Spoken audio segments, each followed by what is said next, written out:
Olá amigos, sejam bem-vindos ao canal.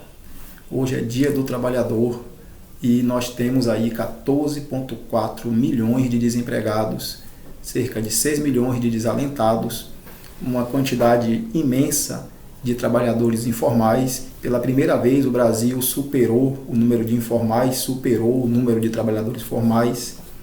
E nós temos aí reformas que são vendidas para a população como a solução. Em 2016, nós tivemos a reforma do teto dos gastos que congelou todos os investimentos públicos por 20 anos, inclusive saúde, educação, os investimentos públicos federais por 20 anos, saúde, educação, previdência, assistência social, diversos recursos que sofreram um corte, um congelamento que se reflete, na verdade, em cortes, porque a cada ano nascem mais pessoas e aquele valor corrigido pela inflação não é suficiente para para suprir as necessidades que são sempre crescentes. Tivemos logo depois a reforma trabalhista. Eu acabei de falar no vídeo anterior sobre a reforma trabalhista e sobre também o teto dos gastos, que é o principal problema para as demais reformas, que foi o ponto crucial para dar início à flexibilização dos direitos garantidos na Constituição. Tivemos logo depois também a reforma da Previdência, que foi uma reforma que também compromete o direito previdenciário daqui às próximas décadas para os trabalhadores do regime geral da Previdência Social, que são os trabalhadores que ganham, na maioria, 2 salários mínimos, serão muito atingidos nessa reforma previdenciária, que tem um relatório da CPI da Previdência, chegou à conclusão que não havia e que não há déficit na Previdência que justifique a reforma em cima dos trabalhadores mais pobres. E hoje eu vou falar de uma petição que eu fiz com relação ao teto dos gastos, porque houve um parecer da Procuradoria-Geral da República dizendo que o teto é constitucional. E eu encaminhei alguns elementos para o Ministério Público Federal para contestar, para dizer que, e solicitei que o Ministério Público Federal juntasse ao processo esses documentos. Esse trabalho é um trabalho do sindicato, das federações e das confederações que deveriam estar fazendo esse trabalho, mas eu não vou ficar aqui criticando os sindicatos, eu tento fazer a minha parte. Então, eu fiz uma petição dizendo, e gostaria que vocês, e gostaria de passar aqui, e fiz a petição, e o Ministério Público Federal me respondeu, bem rápida a resposta, que o expediente apresenta elementos para subsidiar a elaboração de parecer nas ações diretas de inconstitucionalidade que versam acerca da Emenda Constitucional 95/2016, que é o teto dos gastos. Recebidas as informações, a Procuradoria-Geral da República analisará a relevância, conveniência e oportunidade de sua utilização no momento oportuno. A Central de Atendimento ao Cidadão para informar o interessado.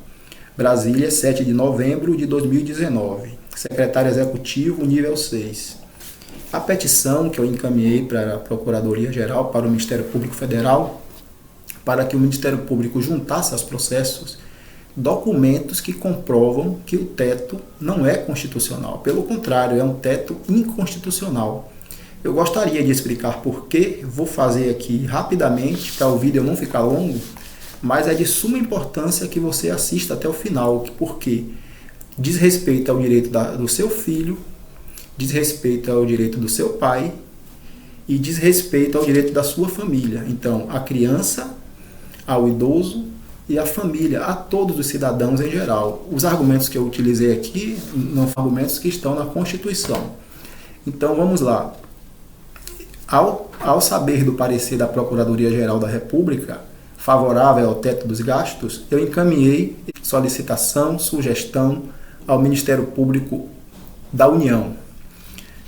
Em 2016, houve a aprovação do novo regime fiscal, Por conta disso, diversas ações diretas de inconstitucionalidade foram impetradas no Supremo Tribunal Federal, STF.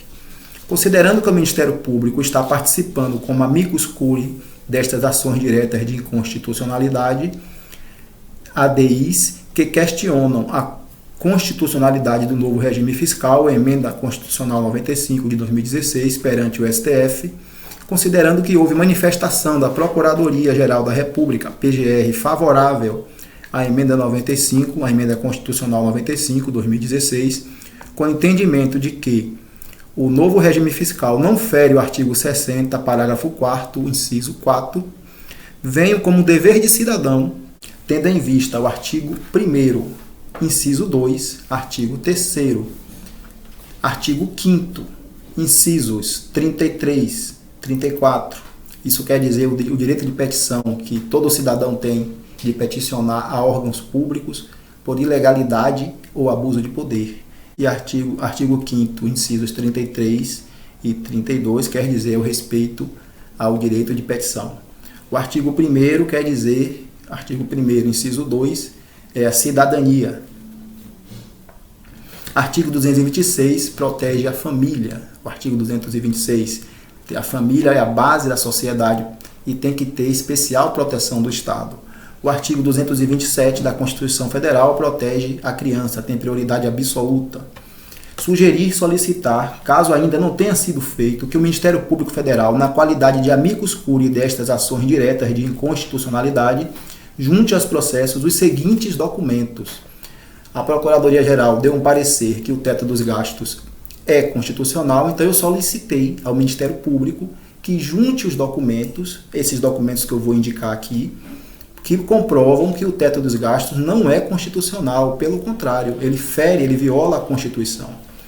Aí eu pedi que ele juntasse, primeiro, estudo de 2015 da Sociedade Brasileira de Pediatria, no qual informa a falta de 3,3 mil leitos de UTIs neonatais em todo o país, no qual demonstra o déficit de 2,5 leitos por mil nascidos, pois a média naquele ano era de 1,5 leitos para cada 1.000 nascidos vivos, e em determinados estados não chegava a 1 leito por 1.000 nascidos vivos, quando a média era 4 leitos, em alguns estados não chegava nem a 1 leito. Quando a média ideal, segundo a SBP, a Sociedade Brasileira de Pediatria, seria de 4 leitos por 1.000 nascidos vivos. Segundo documento, a série de reportagens da Record, intitulada Gargalos na Saúde do Brasil, veiculadas no mês de agosto de 2019. Essa série traz uma série de reportagens falando das necessidades do SUS, pessoas aguardando na fila. Então, uma situação dessa não pode tirar recursos. Então, por isso que eu pedi para que ele juntasse a série de reportagens da Record, intituladas Gargalos da Saúde do Brasil, veiculadas no mês de agosto de 2019. Destes documentos, pode-se inferir que não houve aumento do número de leitos de UTIs neonatais desde 2015, demonstrando que foi um equívoco a aprovação da Emenda 95 de 2016, o teto dos gastos, tendo em vista a carência nesta área demonstrada antes da aprovação da emenda, que, aprovada, agravou o problema ao impedir o investimento público em área de saúde infantil, que deve ter prioridade absoluta e proteção integral, conforme Constituição Federal e Estatuto da Criança e do Adolescente, conforme prescreve a Lei de Introdução ao Direito Civil Brasileiro, LINDB, artigo 5º, na aplicação da lei, o juiz atenderá aos fins sociais a que ela se dirige e às exigências do bem comum. Acrescento que não apenas na aplicação da lei, mas também na sua elaboração por uma interpretação extensiva, deve-se observar os fins sociais e as exigências do bem comum. Segundo pesquisas do IPEA, realizadas em 2016 em notas técnicas número 27 e número 28, o novo regime fiscal acarretará um desinvestimento per capita no SUS e chegará a um montante de 689 bilhões, nota técnica IPEA número 28, página 14, e um desinvestimento em assistência social no montante de 869 bilhões, nota técnica IPEA número 27, página 4, em 20 anos. áreas que atuam de forma integrada na promoção da saúde, cuja necessidade de investimentos é questão de relevância pública, conforme artigo 196 da Constituição Federal. Além disso, o IBGE informa que a população idosa dobrará até 2036, requerendo políticas públicas de investimentos no SUS para a população idosa. As referidas notas técnicas foram realizadas antes da aprovação do novo regime fiscal e demonstram a necessidade de investimento público para fazer frente às vulnerabilidades sociais ainda persistentes no país, que atingem milhões de pessoas. No que diz respeito aos estudos da Sociedade Brasileira de Pediatria, de 2015, e das reportagens da Record 2019, trata-se de violação ao artigo 60, parágrafo 4º, inciso 4, artigo 226 e 227 da Constituição Federal, e também a violação do Estatuto da Criança e do Adolescente, especialmente por se referir às crianças que detêm o status de proteção constitucional de absoluta prioridade e infraconstitucional de proteção integral da Lei nº 8.069, de 1990. O artigo 227 da Constituição Federal, o artigo 227 da Constituição Federal afirma que é um dever da família, da sociedade e do Estado assegurar à criança, ao adolescente e ao jovem, com absoluta prioridade, o direito à vida, à saúde, além de colocá-los a salvo de toda forma de negligência, discriminação, exploração, violência, crueldade e opressão.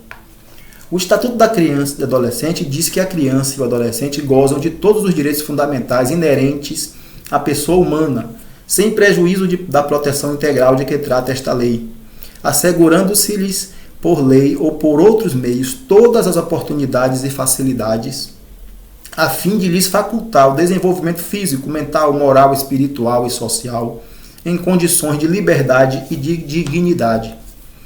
Os dados do IBGE demonstram que a Emenda 95/2016 viola também o Estatuto do Idoso, que devem ter proteção integral do poder público, conforme Lei nº 10.741 de 2003, que em seu artigo 3º prescreve que é obrigação da família, da comunidade, da sociedade e do poder público assegurar ao idoso com absoluta prioridade a efetivação do direito à vida, à saúde, à alimentação, à educação, à cultura, ao esporte, ao lazer, ao trabalho, à cidadania, à liberdade, à dignidade, ao respeito e à convivência familiar e comunitária. Destinação privilegiada de recursos públicos nas áreas relacionadas com a proteção ao idoso. Ressalto aqui, está bem claro que está violando esse direito do idoso e da criança, né? Ressalto que a família, no artigo 226 da Constituição Federal, é considerada a base da sociedade, tem especial proteção do Estado. Por estas razões, e caso ainda não tenha sido feito, sugiro que o Ministério Público da União apresente estes fatos sociais acerca das faltas de UTIs para crianças e a falta de investimentos para os idosos, que dobrará até 2036. A relatora ministra Rosa Weber, tendo em vista que existe um nexo causal proporcional entre a retirada de investimentos de saúde e aumento na vulnerabilidade da vida, tanto das crianças quanto dos idosos que têm proteção integral do Estado. E, por conseguinte, a vida de todos os brasileiros, que é o bem maior da proteção, que é o bem maior de proteção do direito, cuja tendência a ser abolida resta demonstrada nos fatos sociais. Ocorre a violação do artigo 60, mesmo que isso ocorra remotamente, como ensina o jurista José Afonso da Silva. No caso das UTIs infantis, está comprovado que a tendência a abolir o direito à saúde e à vida daquelas crianças é proporcional ao investimento público. Agrava-se aqui o fato de não apenas o direito à saúde estar sendo violado, o que já seria a violação do artigo 60, mas também a violação ao direito à vida. Resta, a meu ver, comprovado por falta de leitos suficientes. Por fim, como cidadão, gostaria de solicitar audiência com um membro do Ministério Público Federal para conversar acerca do encaminhamento desta petição. Lauro de Freitas, 17 de outubro de 2019. Atenciosamente, Adenício Oliveira de Jesus. E eles deram aquela resposta que eu já li. Então esse é um trabalho que tem que ser feito pelos sindicatos, pelas federações e pelas confederações.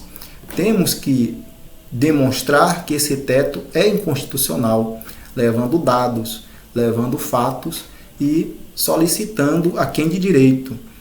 A emenda continua lá, as ações diretas continuam lá, sem pauta de julgamento, e os sindicatos já não falam mais nesse teto dos gastos. Por isso eu estou trazendo aqui no Dia do Trabalho, para mostrar para você, trabalhador, que você deve cobrar o seu sindicato, você deve cobrar que o sindicato cobre as federações e que os sindicatos cobrem as federações e as confederações para que pressionem o STF, para que solicitem ao STF que coloquem na pauta e que julguem inconstitucional esse teto dos gastos.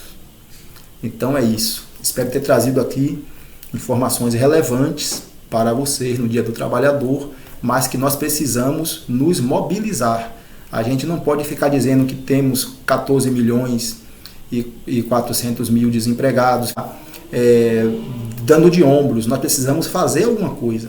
E as ações estão aí. Nós precisamos revogar essas violações dos direitos, que são garantias constitucionais, como eu trouxe aqui, está bem explicado por que são violações e por que o teto dos gastos ele viola o direito constitucional, ele viola o artigo 60 de cláusulas pétreas. Então compartilhe o vídeo, se inscreva no canal para ficar aqui por dentro das notícias. Um forte abraço, até o próximo vídeo.